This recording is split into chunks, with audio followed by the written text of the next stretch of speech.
Cale tightened his grip on the controls as alarms blared inside the cramped cockpit. His small spacecraft shuddered violently, caught in the chaos of a meteor storm that had erupted without warning. Outside the reinforced glass, streaks of fiery debris zipped past, like angry comets, their trails lighting up the endless void of space. Cale's heart pounded in his chest as he tried to stabilize the ship, but it was no use. One massive rock slammed into the hull with a deafening crash, sending sparks flying and knocking him off balance. The ship spiraled out of control, hurtling toward an uncharted planet below. Cale clenched his teeth, gripping the edges of his seat as gravity pulled him closer to certain doom. "Not today," he muttered under his breath, though fear gripped him tightly. He managed to activate the emergency landing sequence just moments before impact. The world outside became a blur of green and blue as the ship broke through the atmosphere, flames licking at its sides. With a bone-jarring thud, the vessel hit the ground hard, skidding across what felt like soft soil before finally coming to rest. Smoke filled the cabin, stinging Cale's eyes and lungs. For a moment, all he could hear was the ringing in his ears. Then silence settled around him, heavy and suffocating. Shaking off the daze, Cale unbuckled himself and stumbled out of the wreckage, coughing as fresh air rushed into his lungs. The sight that greeted him took his breath away, not because of its beauty, but because of its strangeness. Towering trees with glowing leaves stretched high into the sky, casting faint light over the landscape. The ground beneath his boots shimmered faintly, as if dusted with tiny crystals. Above, 2 moons hung low, bathing everything in an ethereal glow. It was breathtaking, but also terrifying. Cale turned back to assess the damage to his ship. What he saw made his stomach sink. The hull was cracked open in several places, wires sparking dangerously. His survival suit, designed to regulate temperature and protect against harsh environments, lay useless beside him, torn apart by jagged metal during the crash. Panic began to creep in as he realized how vulnerable he now was. He rummaged through the remains of the ship, searching for anything salvageable. Food, water, tools, but found little more than scraps. As night fell, the temperature plummeted sharply. Cale wrapped himself in tattered pieces of fabric from the ship's interior, but it did little to shield him from the biting cold. His teeth chattered uncontrollably, and his fingers grew numb despite his best efforts to stay warm. Desperation clawed at him as he trudged away from the wreck, hoping to find shelter or some form of help. Each step felt heavier than the last, exhaustion weighing down every movement. Just when he thought he couldn't go any farther, something caught his eye, a faint glow in the distance. Squinting through the darkness, he spotted a cluster of lights moving slowly among the glowing plants. Was it rescue, or something else entirely? Summoning the last of his strength, Cale staggered toward the light, praying it wasn't a mirage born of fatigue and despair. Little did he know, this decision would change his life forever. Cale's legs burned with each step as he pushed himself toward the glowing lights in the distance. His breath came in ragged gasps, frost forming on his cracked lips. The cold was relentless, biting through his makeshift rags and sinking deep into his bones. He wasn't sure how much longer he could endure it, but the faint hope of finding help kept him moving forward. As he drew closer, the source of the light became clearer. It wasn't a fire or any kind of artificial illumination. It seemed to be coming from a person. Cale squinted, his weary mind struggling to make sense of what he saw. Standing amidst a field of pulsating flowers was a figure unlike anything he'd ever encountered. Her skin shimmered like liquid crystal, catching the dim light of the twin moons and scattering it in radiant hues. She stood tall and graceful, her body radiating warmth that visibly melted the frost around her feet. For a moment, Cale froze, unsure whether to approach or retreat. But before he could decide, the figure turned toward him. Her eyes glowed softly, filled with curiosity rather than hostility. She tilted her head slightly, studying him as though trying to understand who, or what, he was. Cale swallowed hard, his throat dry despite the chill. Hello, he stammered, raising one trembling hand in greeting.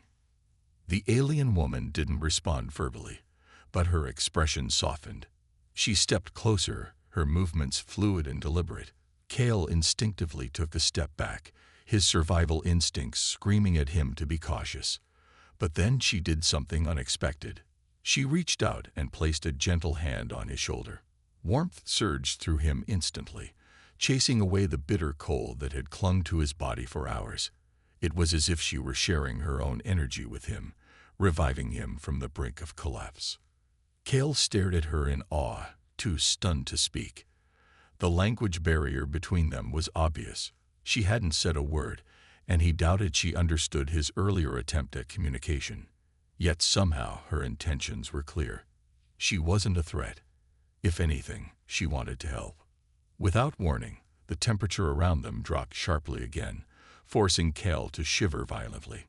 Seeing this, the woman frowned and gestured toward his tattered clothing, or lack thereof, with an expression of concern.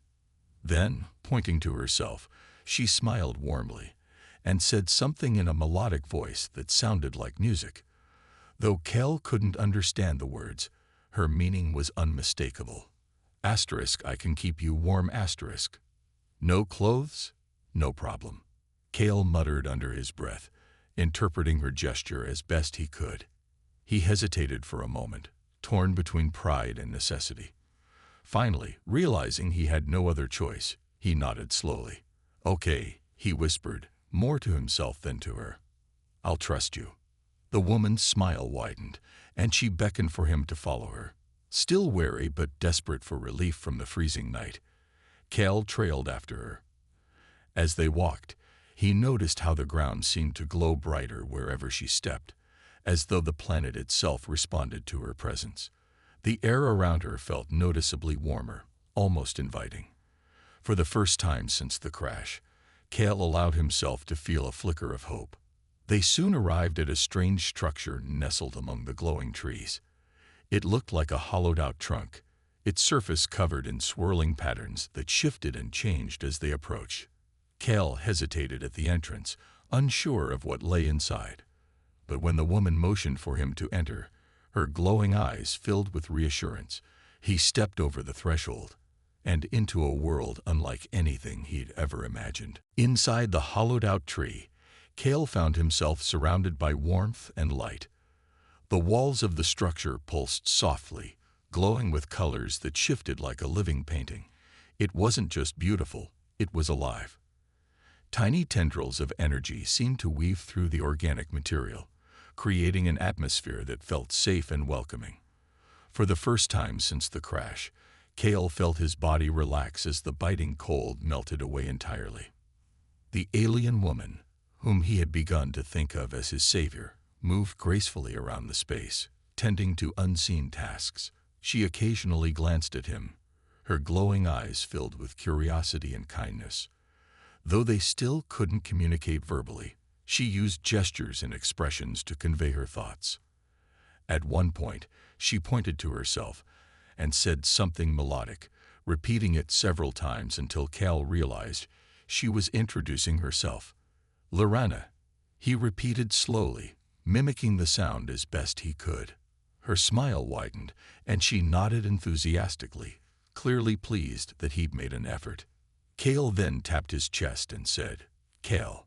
Lorana tilted her head, testing the syllables on her tongue. When she finally pronounced it correctly, Kale grinned despite himself. It was a small victory, but it felt significant, a bridge between two vastly different worlds. Over the next few days, their bond began to grow stronger. Lorana showed Kale how to navigate her home, pointing out areas where food grew naturally from the walls in the form of sweet, jelly-like pods. She demonstrated how to drink water collected from dewy leaves outside, which tasted surprisingly fresh and revitalizing. Each interaction brought them closer together, even without words. They communicated through gestures, drawings etched into the soft bark of the walls, and shared laughter when misunderstandings occurred. One evening, as they sat together near the glowing core of the structure, Kale noticed something extraordinary. Lorana's skin seemed to shimmer more intensely than usual, radiating heat that kept the entire space comfortably warm. He gestured toward her, mimicking holding fire in his hands to ask if this warmth came from her. Lorana nodded, placing a hand over her heart and then extending it outward as though offering it to him. It dawned on Kale that her ability to share warmth wasn't just physical, it was part of who she was, deeply tied to her connection with the planet. This revelation sparked a newfound respect for Lorana and her people. Through observation, Kale learned that the Thalorians lived symbiotically with their environment, drawing energy from the planet's core and redistributing it to sustain life. Their existence was harmonious, almost poetic. In contrast, Kale thought about humanity's tendency to exploit resources without giving back. He wondered what lessons Earth could learn from these remarkable beings.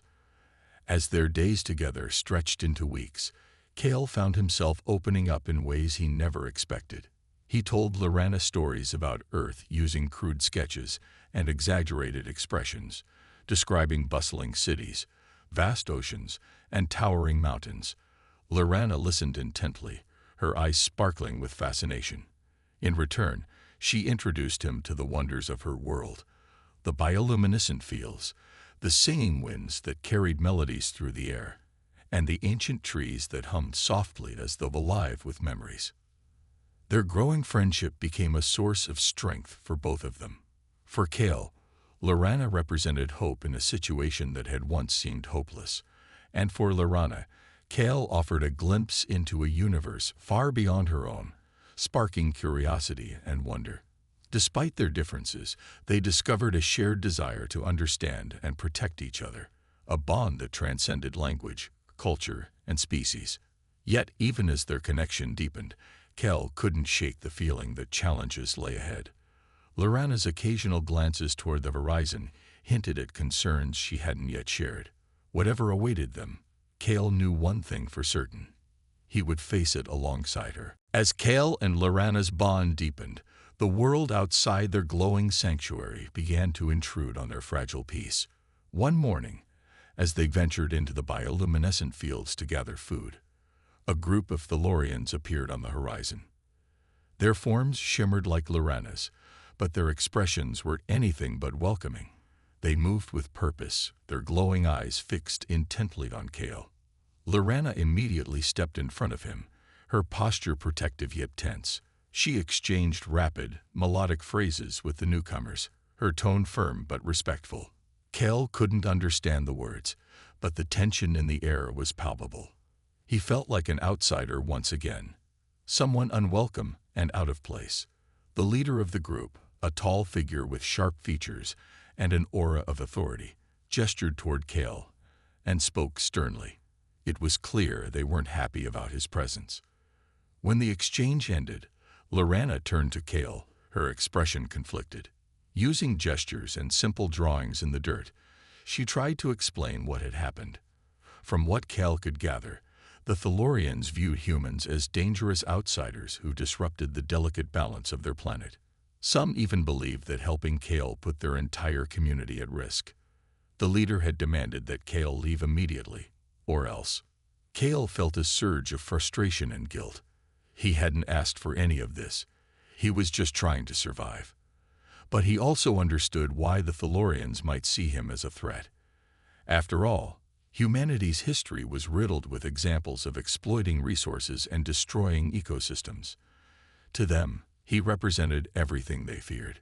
Still, the thought of leaving Lorana behind and returning to the harsh wilderness alone felt unbearable. That night, back inside their glowing home, Kale wrestled with his emotions. "I don't want to go," he admitted aloud, though he knew Lorana couldn't fully understand him. "But maybe they're right. Maybe I'm causing trouble just by being here." He looked at her, searching for answers in her luminous eyes.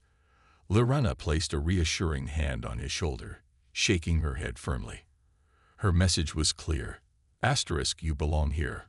For now, *." Determined not to give up, Kale decided to prove himself worthy of their trust. Over the next few days, he worked tirelessly alongside Lorana, learning how to contribute to her community. He helped tend to the glowing plants, collected water droplets from the leaves, and even attempted to repair damaged sections of the organic structures using tools salvaged from his ship. Though clumsy at first, his efforts showed sincerity and respect for their way of life.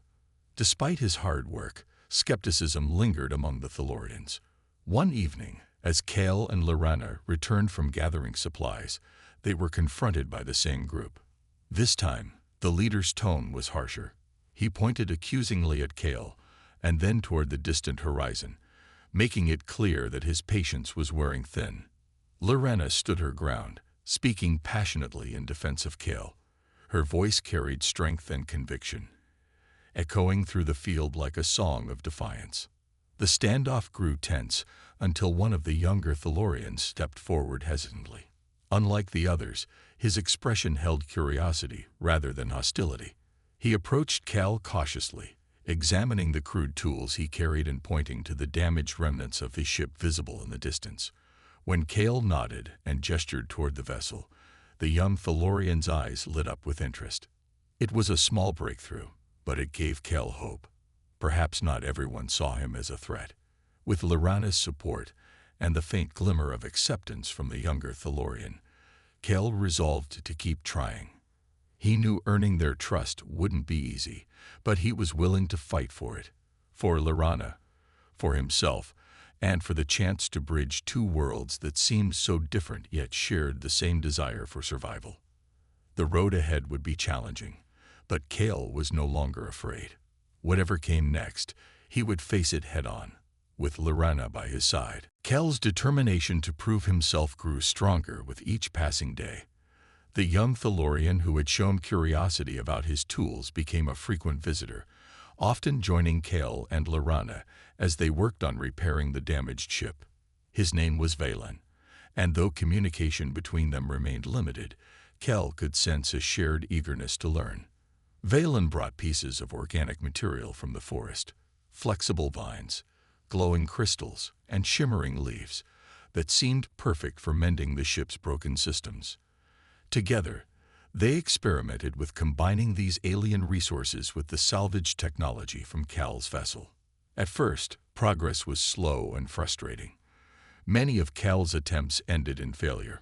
Circuits overloaded, materials cracked under pressure, and some components simply refused to function in the planet's unique environment. But every setback taught him something new.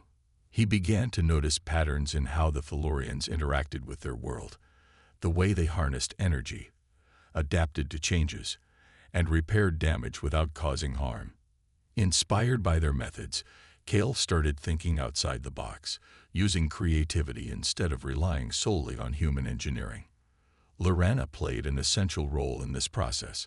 She acted as both translator and guide, explaining through gestures and drawings how certain materials responded to energy or environmental shifts.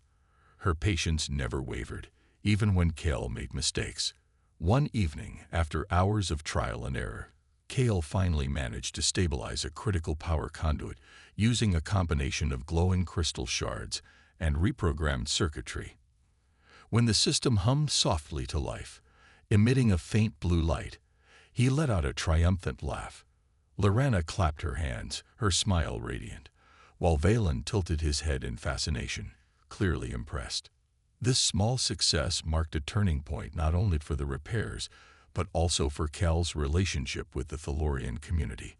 Word of his efforts spread quickly, drawing more curious visitors to the site of the shipwreck.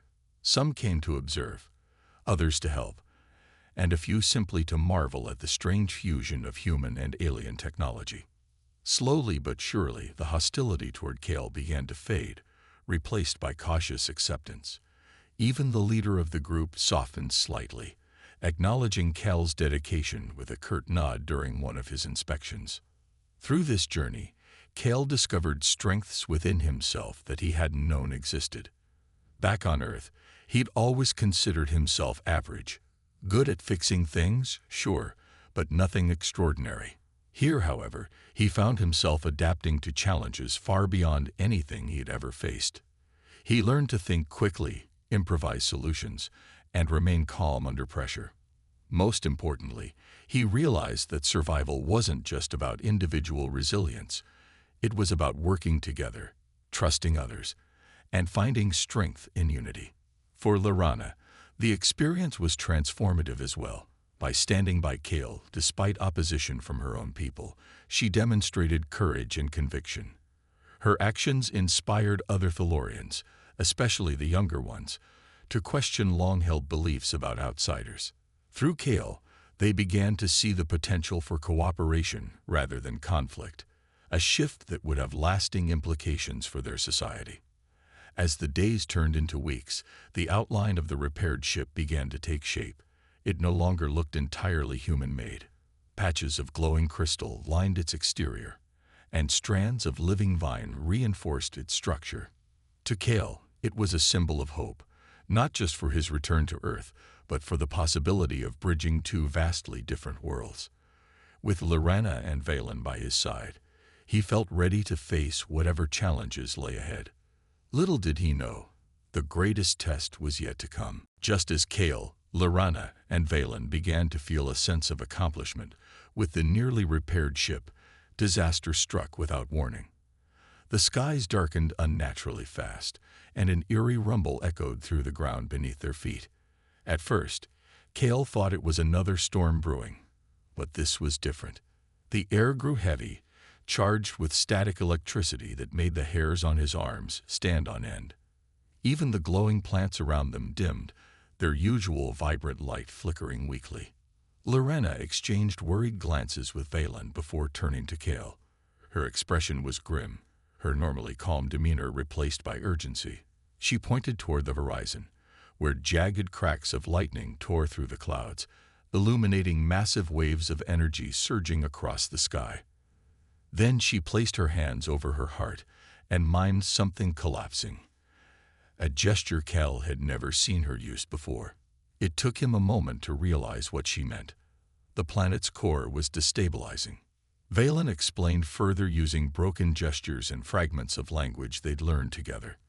From what Kale understood, the Thalorians' entire way of life.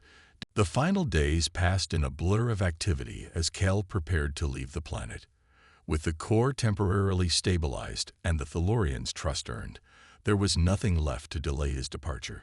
Yet every moment felt heavier than the last. Lorana stayed by his side throughout, her glowing presence both comforting and heartbreaking. She didn't try to stop him. Instead, she helped him make the necessary preparations, ensuring the ship's systems were fully functional for the journey ahead. On the morning of his departure, Kale stood at the edge of the glowing field where they had first met. The twin moons hung low in the sky, casting soft light over the shimmering landscape. Lorana walked beside him, her steps slow and deliberate. When they reached the ship, she paused, turning to face him. Her luminous eyes searched his, filled with emotions neither of them could fully express. Without warning, she reached into the folds of her translucent skin and pulled out a small crystalline fragment. It pulsed faintly with warmth, carrying a piece of her essence within it. "For me?" Kale asked softly, holding the crystal carefully in his palm. Lorana nodded, placing her hand over his briefly before stepping back. He understood immediately. It was a parting gift, something to remind him of their bond, no matter how far apart they were. "Thank you," he whispered, clutching the crystal tightly. His voice cracked slightly, but he forced a smile. "I'll come back one day. I promise." Lorana tilted her head, her expression bittersweet.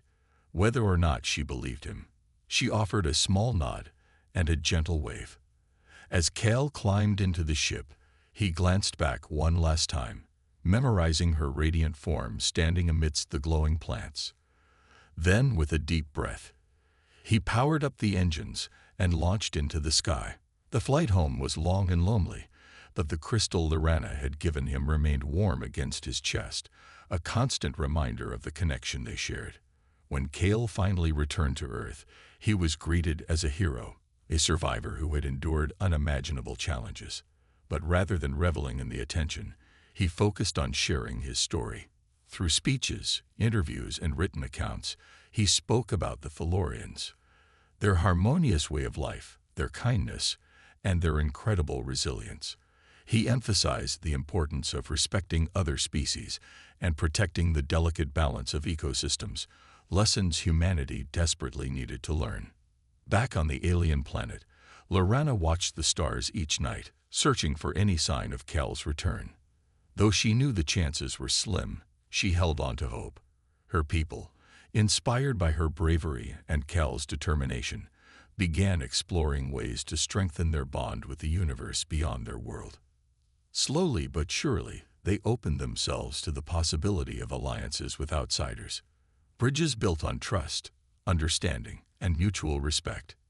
Years later, when humanity finally developed technology capable of returning to the Thalorians' planet, Cal was among the first to volunteer for the mission.